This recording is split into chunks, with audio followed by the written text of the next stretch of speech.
आपने सुना होगा डिफॉल्ट हो रहा है या दिवालिया हो रहा है या मेल्टडाउन हो रहा है, वो हो चुका हुआ है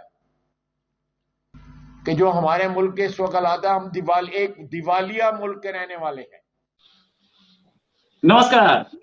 पाकिस्तान के डिफेंस मिनिस्टर ने बोला कि पाकिस्तान पहले ही डिफॉल्ट कर चुका है। डिफॉल्ट कर चुका है मींस पाकिस्तान जो अपनी इंस्टॉलमेंट्स देनी थी उनमें डिफॉल्ट कर रहा है। वो तो जैसे तैसे बची हुई कहानी। द रीजन बीइंग के कुछ कंट्रीज ने अपने पेमेंट्स डेफर कर दिए। उन्होंने पब्लिक फोरम पे बात बोली और एक्नॉलेज भी किया कि पाकिस्तान कंगाली के मुहाने पर खड़ा है, बंगाली की कगार पे खड़ा है। अब तक इससे पहले कोई और इस बात को एक्सेप्ट नहीं कर रहा था। पहले मिनिस्टर हैं मौजूदा गवर्नमेंट के जिन्होंने ये बात एक्सेप्ट की। इसी पे बात करने के लिए हमारे साथ सीनियर जर्नलिस्ट हसन दुरानी साहब। दुरानी साहब, बहुत बहुत स्वागत है आपका हमारे शो में। पहली चीज दुरानी साहब, ये डिफेंस मिनिस्टर ने जो बोला है, एक्सेप्टेंस है या क्यों उन्होंने ये बात बोली, और अब सूरत हाल क्या है पाकिस्तानी इकोनॉमी की? देखिए, कुछ बातें ऐसी हैं जो कि पॉलिटिकल पॉइंट ऑफ व्यू से होती हैं, कुछ बातें होती हैं जो कि facts and figure point of view से होती हैं। अगर तो मैं बात करता हूँ जिस तरह इंडिया के बहुत सारे चैनल्स, टीवी चैनल्स के ऊपर, पाकिस्तान के भी कुछ चैनल्स हैं जो कि मुसलसल इसी बात को दोहरा रहे हैं कि पाकिस्तान जो है वो डिफ़ॉल्ट हो चुका है। अगर ऐसी बात होती तो पिछले तकरीबन कोई 20 तकरीबन 18 से 20 माह पहले पाकिस्तान के जो वज़ीर ख़जाना थे शौकत तरीन साहब, उन्होंने बबांग दोहल ये कहना शुरू कर दिया था कि हम डिफ़ॉल्ट कर गए। अगर 18-20 माह पहले पाकिस्तान डिफ़ॉल्ट कर गया तो अभी तक कैसे सर्वाइव कर रहा था? पहली बात तो ये थी ना। दूसरी बात ये थी कि अगर और उसके बाद अगर हम लास्ट अप्रैल से अगर हम देखते हैं तो पाकिस्तान के जो एक पॉलिटिकल लीडर हैं और उनकी जमात, पूरी की पूरी जमात जो है, वो इस बात के ऊपर पूरे ज़ोर शोर से वावेला कर रही है, शोषण कर रही है। और उन्होंने प्रॉपरली सोशल मीडिया के ऊपर बहुत बड़ी एक मैसिव जो है ना कंपेन एक चलाई हुई है कि पाकिस्तान जो है वो डिफ़ॉल्ट कर गया है। भाई, अगर अप्रैल के महीने में ही पाकिस्तान डिफ़ॉल्ट कर गया है या हर 10 दिन के बाद पाकिस्तान डिफ़ॉल्ट कर रहा है, तो अगर एक दफ़ा डिफ़ॉल्ट कर गया तो फिर 10 दिन बाद कैसे डिफ़ॉल्ट कर जाता है पाकिस्तान? ये तो बात समझने वाली भी है। मुझे नहीं आज तक समझ आई इस बात की। आप भी जो है वो दुनिया में उठते बैठते हैं, आपने भी मुल्कों को सूरत हाल देखी होगी। श्रीलंका की कंडीशन आपके सामने है, सिंगापुर की कंडीशन आपके सामने है। इसके अलावा और बहुत सारी कंडीशन है, जैसे 1991 में इंडिया की कंडीशन हो गई थी। उन्होंने अपने तमाम के तमाम जितना रिजर्व सोना था वो उन्होंने प्लेज करवाया था और उसके अगेंस्ट पैसे दिए थे अपने मुल्क को चलाने के लिए। तो सर, अगर ऐसी सिचुएशन होती तो पाकिस्तान के बारे में भी कुछ तरह की सिचुएशन बाहर आती। ये तो मैं बात कर रहा हूँ पिछली पॉइंट ऑफ व्यू से। अब बात करते हैं, अगर हम ख्वाजा आसिफ साहब की बात करते हैं तो देखें, पाकिस्तान के अंदर एक बहुत बड़ा, पाकिस्तान के ऊपर एक धब्बा लगा हुआ है, या उस पर प्रेशराइज पाकिस्तान को हमेशा हर जगह से फिंगर पॉइंट होता है कि जी पाकिस्तान की जितनी भी इकोनॉमी है या पाकिस्तान की जितनी भी पॉलिटिक्स है वो तो फौज के कंट्रोल में है और फौज ही सब कुछ चलाती है। और ख़ासतौर पे जो हमारा हमसाया मुल्क है वहाँ पे तो इस बात को बिल्कुल एक मजहबी फरीज़ा समझ के जो है ना कबूल किया जाता है, माना जाता है, मनोअन कबूल किया जाता है कि पाकिस्तान में सवाए फौज के कोई ऐसा दायरा नहीं है जो कि हुकूमत कर सके, और जितने भी पॉलिटिशियंस हैं वो पपेट्स होते हैं। लेकिन खैर है, बात ये है कि सर देखिए, पिछले तकरीबन अगर हम देखते हैं तो 8-10 साल से पाकिस्तान के अंदर इस तरह के सिस्टम के खिलाफ इंटरनली जी जो है आवाज़ें उठनी शुरू हो गई हैं कि अगर इस किस्म का अगर कोई प्रॉब्लम है तो उसको रेक्टिफाई किया जाए। और उसके ऊपर क्वेश्चन है, वो बहुत बड़ा क्वेश्चन मार्क है, वो छोड़ रहे हैं और बल्कि उसको सॉल्व करने की कोशिश भी कर रहे हैं। अभी आईएमएफ पे अगर मैं बात करता हूँ तो पाकिस्तान नो डाउट एक जो है करंट सिचुएशन के अंदर है। पाकिस्तान के हालात कुछ ख़राब हैं फाइनेंशियली, पाकिस्तान के अंदर बहुत सारे इश्यूज आए हैं। लेकिन अगर हम तह में जाते हैं तो पिछले 4 साढ़े 4 साल की जो सबक हमारी हुकूमत जो थी, उसके किरदार को बिल्कुल नहीं भूलना चाहिए, क्योंकि उनकी कुछ ऐसी गलतियां थी जो कि हमें at the end of the day हमें बर्दाश्त करनी पड़ रही है। लेकिन कोई ऐसा मसला नहीं। देखें, कौमों की ज़िंदगी में, ममालिक के अंदर ये सारे सिचुएशन, इस तरह के मसले मसाइल जो थे वो आते रहते हैं। अब अगर हमें ये कहा जाता है कि जी पाकिस्तान, और ख्वाजा आसिफ साहब ने ये कह दिया कि जी वो पाकिस्तान जो है ना वो डिफ़ॉल्ट कर गया है, तो मेरा ख्याल है कि अगर उस हिसाब से देखें, जो जैसे मैं आपसे पिछली बात कर रहा हूँ कि पिछले 20 माह से मुसलसल एक ही सिचुएशन, एक ही जो बात, उसको रिपीट किया जा रहा है। और लास्ट अप्रैल से लेके अब तक, अभी पूरा अप्रैल दोबारा फिर होने वाला है। अभी फरवरी के हम तकरीबन एंड में खड़े हैं, तो आप ये कहते हैं कि ऑलमोस्ट 10 मंथ्स जो है ये भी गुजर चुके हैं। तो अभी तक जो है हमें एक ही बात कही जा रही है कि जनाब पाकिस्तान डिफ़ॉल्ट कर गया, पाकिस्तान डिफ़ॉल्ट कर गया, श्रीलंका बन गया, ये बन गया, वो बन गया। पाकिस्तान के अंदर जो है वो सिविल वार शुरू होने वाली है, पाकिस्तान के लोग भूखे मर रहे हैं, ये कर रहे हैं, वो कर रहे हैं।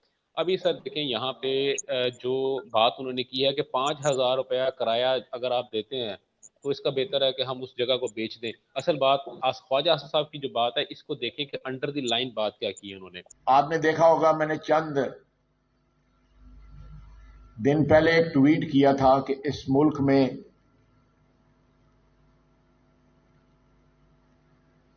हुकूमत की जमीन पे 1400-1500 कनाल के ऊपर जो है गोल्फ क्लब बने हुए हैं, जिनमें इस मुल्क की अशराफिया जो है वो अपनी शाम बसर करती है, खाना खाते हैं, गप्पे मारते हैं, पाकिस्तान की सियासत के ऊपर डिस्कस करते हैं। सबसे बड़े मामे जो बने हुए हैं सियासत के वहां पे जाते हैं। इस मुल्क ने जिन सबसे ज्यादा जो फायदे उठाए हैं वो तबकात जो है इन क्लबों में जाते हैं। अगर आप उसमें 2 क्लब ही बेच देना तो आपका कम से कम चौथे हिस्सा जो है ना आपका कर्जा जो है उतर सकता है। एक क्लब है जो लाहौर में 1500 कनाल पे है, 1500 कनाल पे, उसका 5,000 रुपया किराया है महीने का। और यहां पे गरीबों की झुग्गियां जो हैं, गरीबों की बस्तियां जो हैं, उस पर बुलडोजर चलाए जाते हैं ताकि उनके ऊपर जो है रियल एस्टेट माफिया जो है अपने पैसे बना सके। गोल्फ कोर्स की उन्होंने बात की थी, उस जमीन का जो किराया था वो 5,000 रुपये साल का वो गोल्फ कोर्स पे कर रहा था। गोल्फ कोर्स किसके कंट्रोल में है, उसको कौन चला रहा है, ये आप भी जानते हैं, मैं भी जानता हूँ, सब जानते हैं। तो इसका मतलब ये हुआ कि डायरेक्टली नहीं बल्कि इनडायरेक्टली उन्होंने हिट किया, उन्होंने उस पॉइंट को पिंच किया है कि जो पाकिस्तान के अंदर एक मूवमेंट है पिछले 8-10 साल से कि जो और कि आप भाई अगर आप हम आपको पैसे देते हैं तो आपको मुल्क चलाने के लिए पैसे देते हैं, नहीं देते, हम आपको मुल्क की हिफाजत के लिए पैसे देते हैं, लिहाजा अब आपकी जो इस तरह के अल्ले तल्ले हैं वो ख़त्म होंगे। और IMF की जानब से भी जो सबसे बड़ा जो है कदगन लगाया गया है या उसके ऊपर एक हर्डल है वो भी यही है कि पाकिस्तान की जो आर्मी है उसके ऊपर भी जो है चेक एंड बैलेंस होना चाहिए। अभी देखिए इसके अंदर मैं फिर कोई बात करूंगा तो फिर कुछ हमारे बहुत सारे दोस्त हैं वो ये समझेंगे कि यार मैं स्पेसिफिकली एक पॉलिटिकल पार्टी उसके खिलाफ बात कर रहा हूँ और मैं दूसरी पार्टी को क्योंकि मैं उसको रिप्रेजेंट कर रहा हूँ लिहाजा मैं, ये ऐसी बात बिल्कुल नहीं है।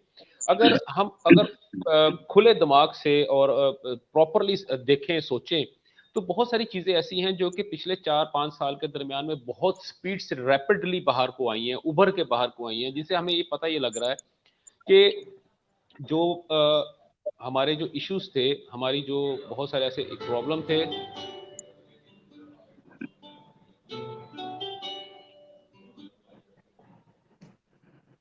या आई एम सो सॉरी, दरमियान में कॉल आ गई। अच्छा, हमारे बहुत सारे इश्यूज ऐसे थे जो कि जिनको के हमें एड्रेस करना बहुत ज्यादा जरूरी था और लेकिन वो वक्त पे एड्रेस नहीं हो सके। जैसे कि हमें बताया गया कि जी हमने IMF के पास नहीं जाना, हालांकि पूरा पाकिस्तान और पूरी दुनिया ये कह रही थी कि आपके पास इतनी कैपेबिलिटी नहीं है कि आप चीज़ों को कंट्रोल कर सके, you should consult with the IMF। तो हमने कहा कि नहीं जी नहीं, हमारे पास दुनिया का सबसे बेहतरीन किस्म का जो है ना वो फाइनेंस मिनिस्टर है, हम तो ऐसे चुटकी चुटकी बजाएंगे और हम तमाम मामला हल सॉल्व कर देंगे। तो at the end of the day हमें उस बात के तकरीबन 15 दिन के बाद या 20 दिन के बाद IMF के पास जाना पड़ा। इसी तरह बहुत सारे ऐसी चीजें थे, पॉलिटिकल स्टंट्स हमने बहुत ज्यादा किए थे। जैसे कहा था कि जैसे हुकूमत मिलेगी $400 अरब जो है ना वो एक ही दिन में पाकिस्तान के अंदर आ जाएगा, $200 अरब हम IMF के मुंह पे मार देंगे और $200 अरब जो है हम पाकिस्तान के अवाम के ऊपर लगा देंगे। और at the end of the day हमें पता लगा कि 4 साल के बाद हम 400 अरब के बजाय पता नहीं कितने हजार अरब जो थे वो हम अपने कंधों के ऊपर लाद के बोझ की शक्ल में आगे लेके जा रहे हैं। तो ये कुछ चीज़ें ऐसी थी जो कि हमें कंट्रोल करनी चाहिए थी मैनेजमेंट पॉइंट ऑफ व्यू से, लेकिन हम नहीं कर पाए। और मैं ये बात बिल्कुल नहीं कहूँगा कि यहाँ पे जो हमारी जो उस वक्त की जो गवर्नमेंट थी उसके अंदर मैनेजमेंट की किसी भी स्किल्स की कमी थी। हमें 200-300 मिलियन डॉलर के लिए मैंने खुद देखा है मिन्नतें करते हुए अपने हुक्मरानों को, मैं उनके साथ होता हूं, खुद मिन्नतें करते देखा है कि वो बाकी बॉडी जो जितने भी किस्म के उसको सिग्नल्स दे रहे थे दिमाग को, वो वक्त एट टाइमली जो था उनके ऊपर रिएक्ट नहीं कर पाया। तो ये प्रॉब्लम हुई है। बाकी ये है कि जैसे आपको भी पता है कि पाकिस्तान जो है वो अगर मैं दोबारा फिर वही बात करूंगा कि अगर पाकिस्तान डिफॉल्ट हो चुका होता तो ये तो तकरीबन 20 माह पहले हो जाना था, जब उस वक्त के वजीर खजाना जो शौकत अली साहब है उन्होंने ये बात कही थी। और उसके बाद फिर क्या हुआ था ये आपको भी पता है कि लास्ट जो था अभी जो था शौकत तरीन साहब के ऊपर उनकी जो है एक ऑडियो कॉल भी जो थी वो दो बल्कि दो ऑडियो कॉल जो थी उनकी लीक हुई हैं और उसके ऊपर उनके ऊपर मुकदमा भी बना हुआ, पाकिस्तान से फरार भी हो चुके हैं। क्योंकि वो ये कह रहे थे कि जो प्रोविंशियल जो गवर्नमेंट है पंजाब और केपी के जो है वो आईएमएफ को लेटर लिख दें कि जनाब पाकिस्तान को किसी किस्म का आप कर्जा ना दें, अगर आप कर्जा देंगे तो पाकिस्तान बच जाएगा, लेकिन हम चाहते हैं क्योंकि पाकिस्तान डिफॉल्ट हो जाए। तो अब इस सिचुएशन पे आप समझें, आपको अंदाजा होगा कि मामला जो थे वो पॉलिटिकली और किस नहज के ऊपर थे।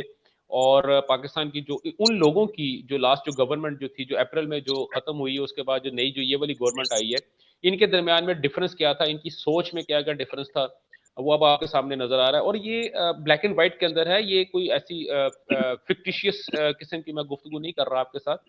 ये हर बात का जो है सबूत जो है वो ब्लैक एंड व्हाइट के अंदर मौजूद है, आप उसको कहीं से भी सर्च कर सकते हैं और अथेंटिकेटेड जो है वो आपको जो है ना वो इसके प्रूफ जो है आपको मिल सकते हैं। बल्कि जो ऑडियोज और वीडियोस जो रिलीज हुई हैं इस पूरे सिनेरियो के दरमियान में, उनका बल्कि फोरेंसिक टेस्ट भी हुआ है और फोरेंसिक टेस्ट होने के बाद वो ऑडियो और वीडियोस जो हैं वो जेन्युइन करार पाई हैं। इसका मतलब ये हुआ है कि जो मैं आपसे बात कर रहा हूँ कि वो दुरुस्त है।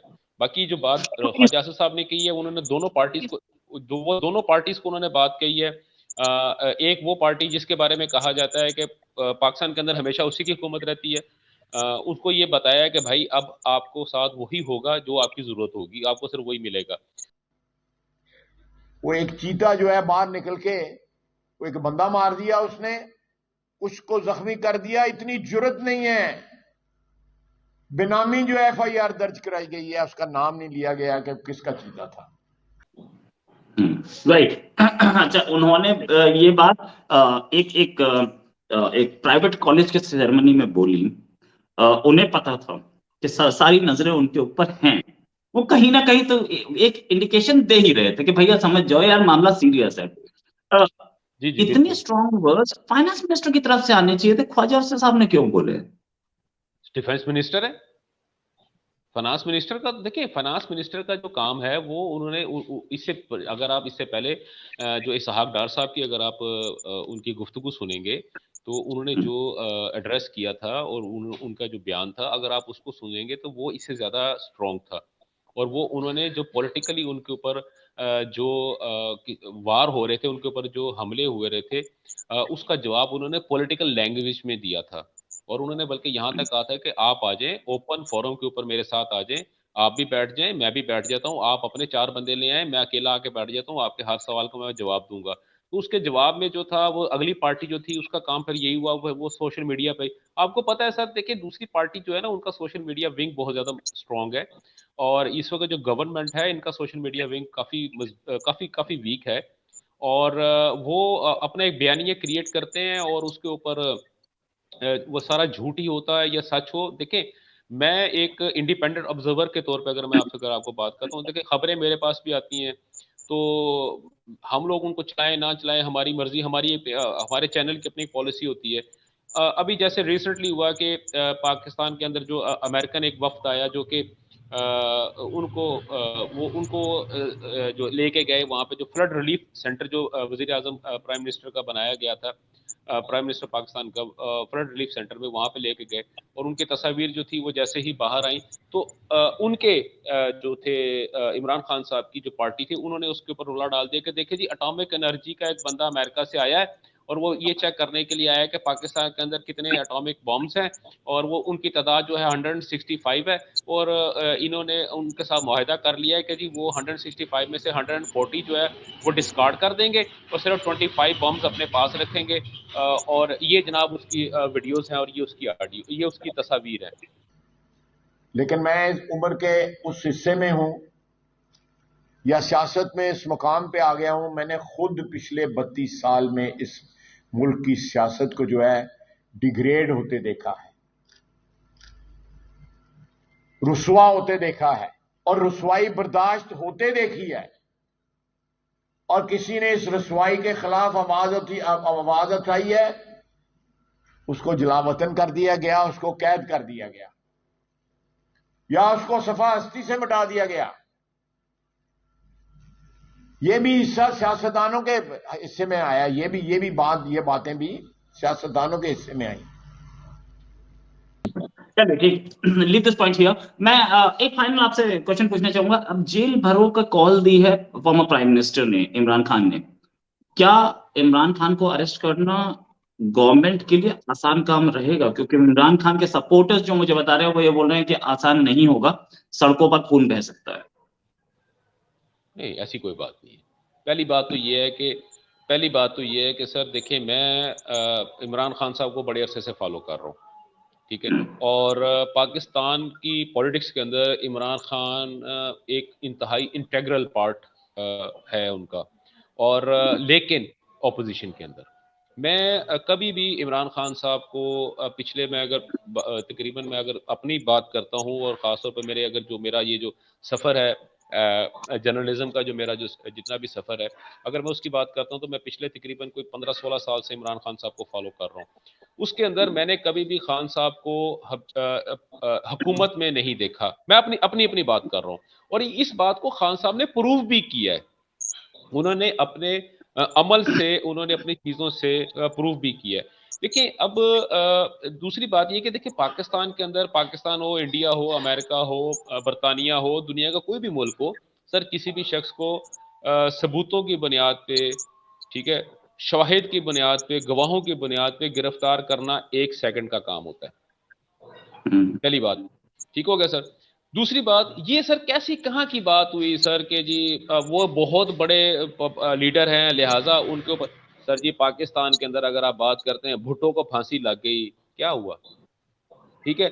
अगर आप इंडिया में बात करते हैं तो सर अपना गांधी जी को सर सरेआम उन्होंने गोली मार दी, क्या हुआ? ठीक हो गया।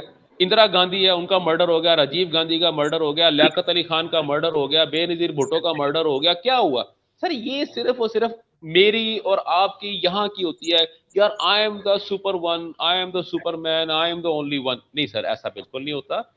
पाकिस्तान हो, कोई भी मुल्क हो, सर देखें, अगर तो आप फैन फॉलोइंग एक अलग चीज होती है, पॉलिटिकल फॉलोशिप एक अलग चीज होती है, कल्ट एक अलग चीज होती है। ये आपको भी पता है, मुझसे ज्यादा अच्छे तरीके से पता होगा। शाहरुख खान की फैन फॉलोइंग कितनी है सर? मोदी जी से बहुत ज्यादा है। सलमान खान की फैन फॉलोइंग मोदी जी से बहुत ज्यादा है, ठीक है।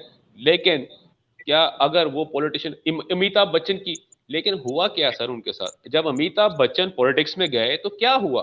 राज बब्बर पॉलिटिक्स में गए तो क्या हुआ? ठीक है सर। सुनील गावस्कर, आपका कपिल देव पॉलिटिक्स में गए, क्या हुआ? आपके सामने है सर। मुझे, मैं उस पर किसी किस्म की, इसी तरह सर वो एक लाइमलाइट है उनका, ग्लैमर लाइफ से उनका ताल्लुक है। और वो अगर ये बात करते हैं कि जनाब ये सर, अगर ऐसी बात होती ना, लीडर को हमेशा फ्रंट पे खड़ा होना चाहिए। मुझे नहीं समझ आई सर, वो कौन सी ऐसी तोप का गोला उनके टांग पे लग गया था। 6 महीने हो गए हैं सर, उनका प्लस्तर हड्डी नहीं जुड़ रही। आप मुझे बताएं, पूरी दुनिया की मेडिकल साइंस उठा के बता दें सर, मुझे बता दें, टूटी हुई हड्डी 6 महीने में जुड़ जाती है? अभी तक नहीं जुड़ी उनकी हड्डी। वो कहते हैं बुजुर्ग आदमी होता है, 50+ होता है, आपकी उम्र का होगा, मेरी उम्र का होगा, तो चलो ठीक है यार, 3 महीने नहीं लगे, 90 डेज नहीं लगेंगे, 120 डेज लग जाएंगे। ऐसे ही है ना सर? सर ये कौन सी ऐसी हड्डी टूटी हुई है जो कि सही बात है। पहली बात तो ये। कितना टाइम हो गया बोलने लगे हुए? सर नवंबर में लगी है, अब खुद ही हिसाब लगा ले, दिसंबर जनवरी फरवरी खत्म हो गया सर, 3 महीने तो यही पूरे हो चुके हैं सर। और मजे की बात ये है, उस दौरान में सर वो पब्लिक मीटिंग में जा चुके हैं, ठीक हो गया। लेकिन कोर्ट ने उनको बुलाया है, हाई कोर्ट ने उनको, और मजे की बात यह है, हाई कोर्ट में उन्होंने खुद दरखास्त दी कि जनाब मुझे ना बेल बिफोर अरेस्ट चाहिए, मुझे बड़ा डर लगता है, मुझे गिरफ्तार कर लेंगे। और कोर्ट ने कहा कि आप आ जाओ। शाम को 4 बजे बुलाया, नहीं गए। 6 बजे बुलाया, नहीं गए। 7:30 बजे अदालत ने बुलाया, नहीं गए। अदालत ने कहा चलो ठीक है यार, तुम सुबह 9 बजे आ जाओ। 8:30 बजे तक इंतजार किया, अदालत ने कहा सुबह 9 बजे आ जाओ और आके बेल ले जाओ। सुबह 9 बजे नहीं गए। 12 बजे उन्होंने फिर टाइम दे दिया, आ जाओ, नहीं गए। उसके बाद 2:30 बजे टाइम दे दिया, नहीं गए। शाम को उन्होंने 4:30 का टाइम दे दिया, नहीं गए। 6:30 बजे का टाइम दे दिया, नहीं गए। क्यों नहीं गए? वो जी मेरी जान को बड़ा खतरा है यार, वो मैं बाहर निकलूंगा मैं मर जाऊंगा, मैंने जेलें भरनी है, तुम मुझे अदालत से बुला रहे हो यार, who the hell are. Sir supreme high court के जज वो ये कह रहे हैं कि भाई तुम होते कौन हो मुझे बुलाने वाले? ये लीडर है यार, कुछ तो ख्याल करो भाईजान आप। अब मैं क्या कहूँ भाई, वो एक स्पोर्ट्समैन है, उनको बड़ा खतरा है यार, उनको इंजरी होगी ना तो वो उनका कैरियर तबाह हो जाएगा। अगर खुदा ना खास्ता कोई उनके चेहरे पे कोई चोट लग गई तो उनका चेहरे पे अगर कोई जख्मी हो गए तो वहां पे स्कार हो गया तो उनकी सारी जो है ना वो फेस ब्यूटी खत्म हो जाएगी, कैमरा वैल्यू खत्म हो जाएगी उनकी। अब वो कह रहे हैं कि जनाब मैंने जेलें भरनी है। सर मुझे बताएं जेल भरो तहरीक कहाँ से शुरू हुई थी? अगर मैं इंडो पाक की बात करता हूँ, जेल भरो तहरीक कहाँ से शुरू हुई थी, कैसे शुरू हुई थी? आपको मुझसे ज्यादा अच्छी तरह पता है, इंडिया से शुरू हुई थी ना सर जी। किसके खिलाफ शुरू हुई थी? अंग्रेज के खिलाफ शुरू हुई थी। सबसे आगे कौन था? गांधी था कि नटवरलाल था? मुझे इतना बता दें सर। नटवरलाल मतलब ये कि मैं वैसे एक आपको बता रहा हूँ सर, जैद था, बकर था। सर अगर उस जमाने की बात करते हैं तो जो मुसलमान जो थे वो भी फ्रंट जो लीडरान थे, मुसलमान कम्युनिटी के जो लीडर थे वो भी फ्रंट के ऊपर खड़े हुए थे। उन्होंने कहा था हमें गिरफ्तार करो, वो गिरफ्तार हुए। अगर आप हिंदू कम्युनिटी को देखते हैं तो उनके जो लीडरान थे वो भी फ्रंट पे खड़े हुए थे। उन्होंने कहा पहुंच। यार ये किस तरह की लीडरशिप है यार? आप कह रहे हो कि भाई मुझे गिरफ्तार ना करो, काइंडली मुझे जो है ना बेल बिफोर अरेस्ट दे दो, ताकि मैंने ना जेल भरो तहरीक शुरू करनी है और नवंबर के महीने से लेके सर आज के दिन तक अपने घर से बाहर नहीं निकले। राइट, चलिए थैंक्स अ लॉट सर। हम हासिम दुरानी साहब अच्छा हमारे साथ इसमें एक बात चीज करने मैं के ऐड लिए। कर इसमें एक चीज मैं ऐड कर दूं सर। खान साहब के बारे में एक बात मैं इसमें एक ऐड कर दूं कि बल्कि अभी चंद दिन पहले जो थी वो पीटीआई के एक दोस्त हैं हमारे, मैं उनका नाम नहीं लेना चाहता, लीडर ही हैं और इलेक्शन भी उन्होंने लड़ा भी है और जीते भी हैं और मेंबर सूबाई असम्बली भी रहे हैं। मैं उनको मेरी फोन पे उनसे बात हो रही थी, मैं उनको कह रहा था, मैं कहा सर जी तैयारी पकड़ लें, आपने बुध वाले दिन गिरफ्तार होना है। तो मैंने कहा सर जेल में आप जाएंगे, कोट लखपत जेल में या कैंप जेल में जाएंगे तो मुझे बता दीजिएगा सर, खाना मैं लेके आऊंगा। तो आगे से हंस के मुझे कहता है यार तुझे तो पता ही नहीं है, खान फिर यू टर्न ले लेगा, टेंशन न ले, मैंने नहीं गिरफ्तार होना। तो खान साहब का वैसे ही यू टर्न वो ले लेते हैं। तो एक बहुत वो, बल्कि वो इस बात को बड़ा फख्र से कहते हैं कि यार मैं यू टर्न लेता हूँ। कहते हैं वो लीडर ही कोई नहीं है। अच्छा वो कहते हैं कि वो दुनिया का वो कौन सा लीडर है जिसने यू टर्न नहीं लिया? अब मुझे नहीं समझ आई कि वो किस तरह की बात कर रहे हैं।